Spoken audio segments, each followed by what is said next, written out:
Welcome to the Spiritually Me podcast that helps you connect with that beautiful and eternal being within you. Whether you're new to spirituality or a seasoned practitioner, this is the show for you. As someone who has struggled with my inner voice and felt unsure of how to live a life that aligns with my soul, I know how confusing it can be. That's why I created this podcast, to help others find the clarity, peace, and purpose that I have found in my own journey. So if you're craving guidance, support on your journey towards spiritual awakening and divine connection, tune into this podcast for your weekly dose of inspiration. I'm Dulce Candy, your Latina sister, and this is Spiritually Me. Hello, ladies. Welcome to another episode of Spiritually Me.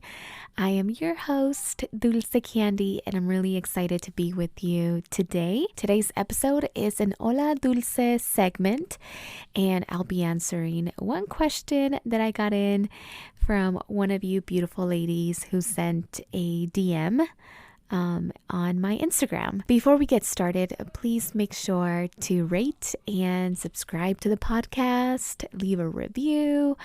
I love reading your comments, and I just want to say that I really appreciate you guys taking the time and putting in the effort to do that, because not only do I love reading your feedback, but it's also really helping grow the podcast. It's 7 p.m. My kids are being wild.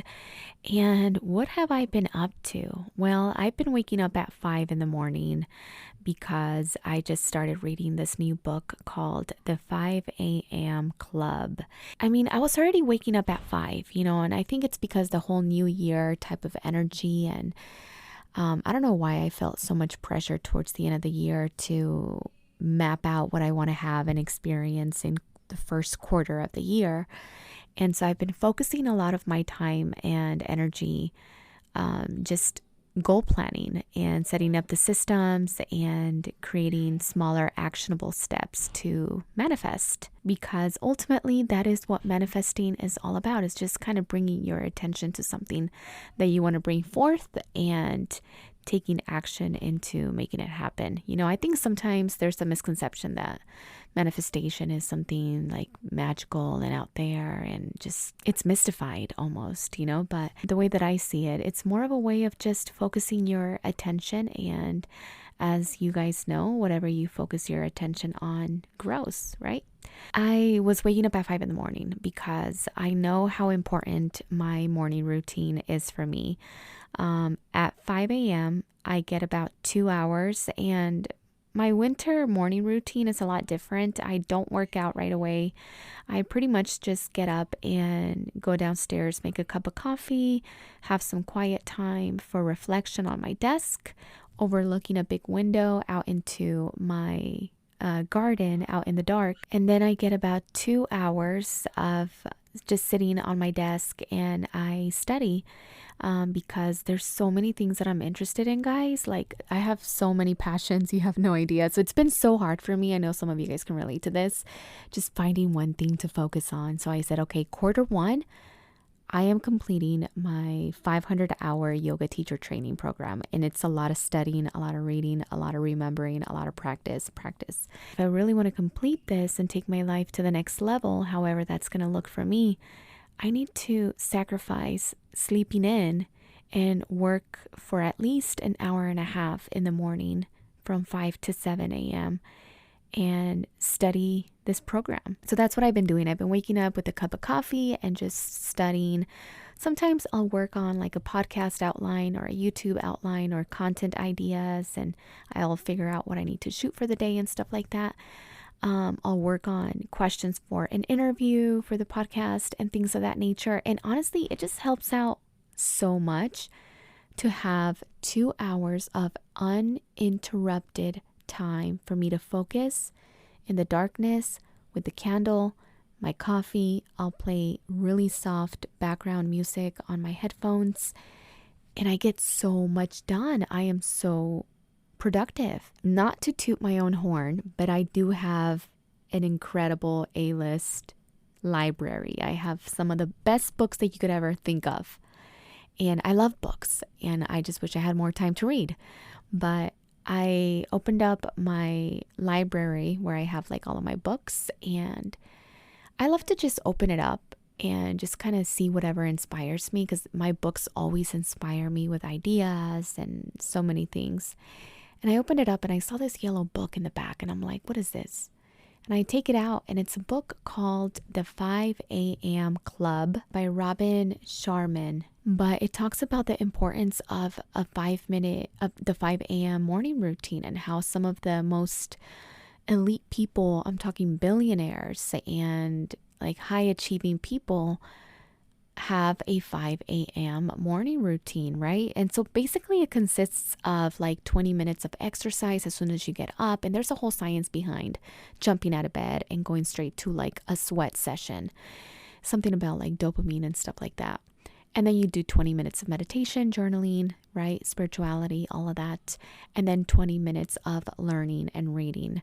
And that really helps with completing like the 10,000 hours that we hear about, where, you know, it takes about 10,000 hours for your genius to finally start coming forth, and for you to become an expert in whatever that you are striving for. Now that I've been doing the 5 a.m. morning routine, I am feeling really tired.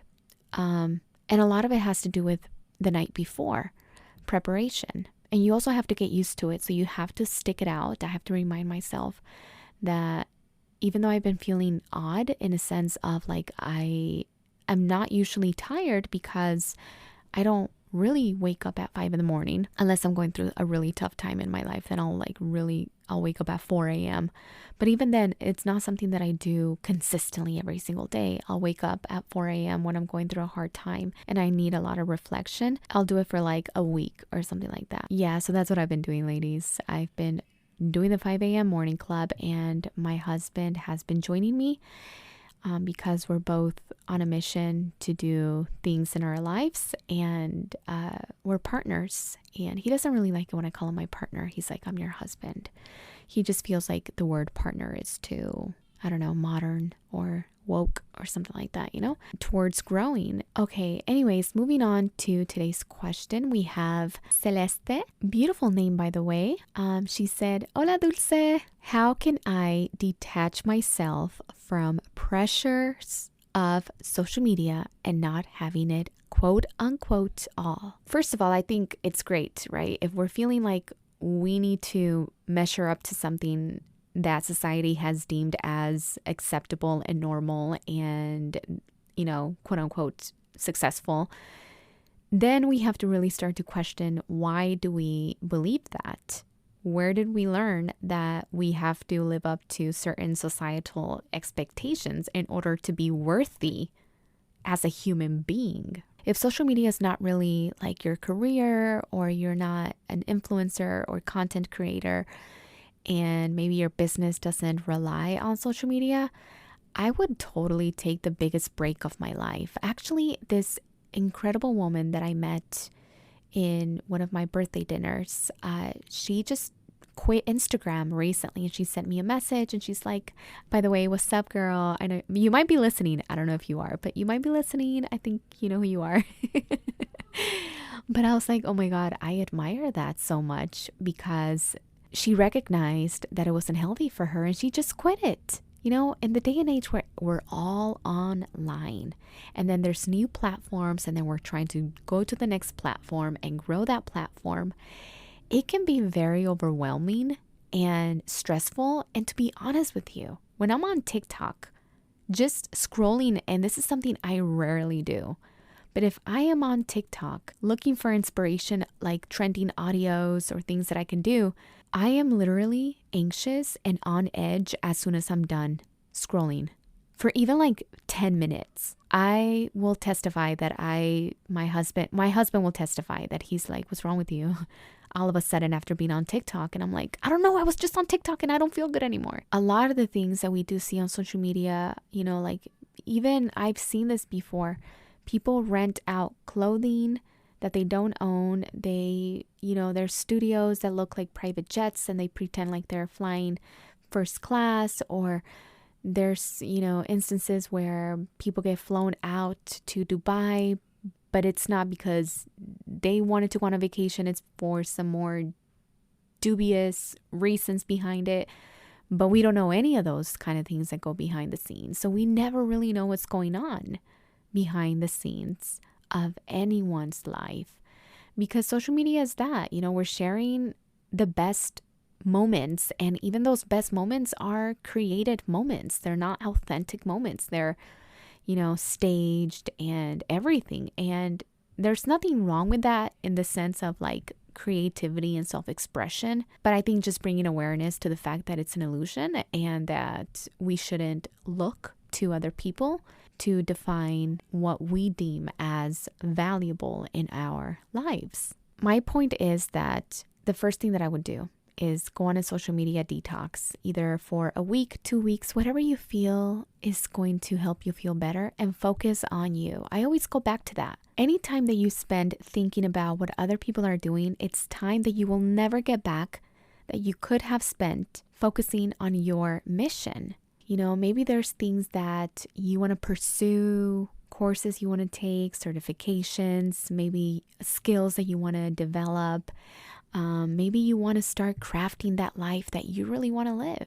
Think about it. I mean, that's a really important question to ask yourself. What kind of life do you want to live and how do you want it to look? I believe we all have very unique missions and we do ourselves a disservice when we look to someone else and try to copy what they're doing, try to follow their lifestyle and their life and everything. And the beautiful thing about when you really start looking within yourself and you start to see all of these answers that come to you, like all of this inspiration, when you give yourself the space for this inspiration to come through, it's going to be so exciting for you, so individual, so unique. It's going to be full of passion and you won't have the need to compare yourself or to be jealous or anything, because the gift that God puts inside of our brains, in our hearts, the downloads, the information, the inspiration that comes to us, I believe it's divine. When you're able to take some time with your journal to ask yourself this question, and this is so important that we take the time to think about our lives, because not a lot of people actually think about their lives deeply, about every category, from spirituality to character to how we want to be as parents, what's important for us, our quality of life, our health and fitness, our relationships, our friendships. Not a lot of people actually spend time to think about and write down, what do you want out of each and every one of these areas? Where do you really want to live? What does having it all even mean to you? Do you want to live a more sustainable life? Do you want to have a farm with animals, raise your children in a more organic, sustainable way?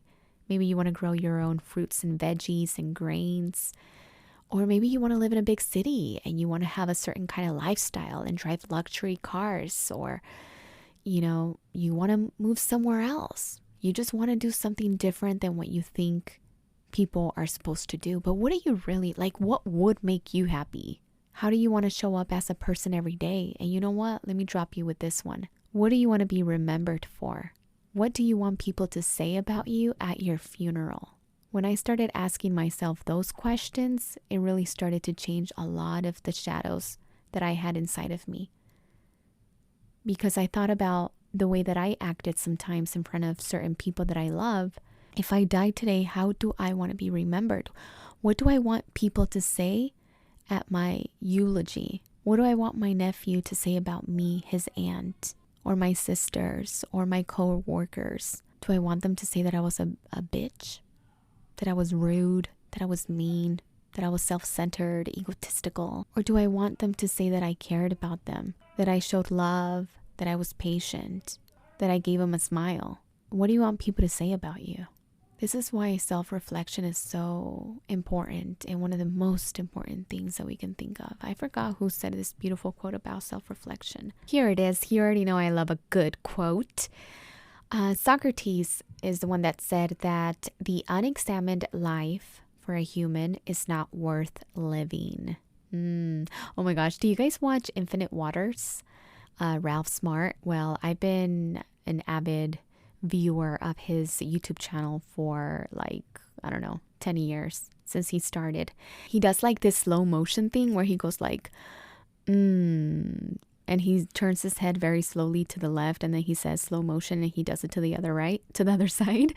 And I never understood why he did that until the other day. I was reading something really good in a book, and I did the same thing with my head. I did a slow motion to the side, and I went, as I twisted my head to the side, to the right. And I was like, oh, that's when you read something so good and profound and like, damn, like one of those aha moments. When you read something like just so good that it makes you go, like, ooh, that was good. That's what this quote did for me. The unexamined life for a human is not worth living. I was like, slow motion this side. Anyways, that is pretty much it for today's episode. It is 7:35 p.m. and I'm about to go put my kiddos to bed and jump in bed already because I am ready to fall asleep pretty soon. And I just wanted to say thank you so much for all of you who are supporting the show, rating the podcast, leaving a comment on YouTube, on the podcast, Instagram. I love and appreciate each and every single one of you. And I want to know what you thought about today's episode. So send me a DM or leave me a comment. You know what to do. And I just want to say thank you so much from the bottom of my heart. I hope that your coming week, no, I don't hope, okay? Because I know, I want to affirm it. Because when you're hoping, then you're always hoping. You got to be very careful with your words. Let me think about it. How am I going to say this? I am so grateful that every single person that is listening to this podcast is a blessed individual. They experience peace within their hearts. They experience harmony and ease in everything that they do. And each day that passes by, they continue to be of service to humanity. I am so grateful for all of you that are listening because I know that each and every single one of you are making an impact in this world. Have a beautiful day.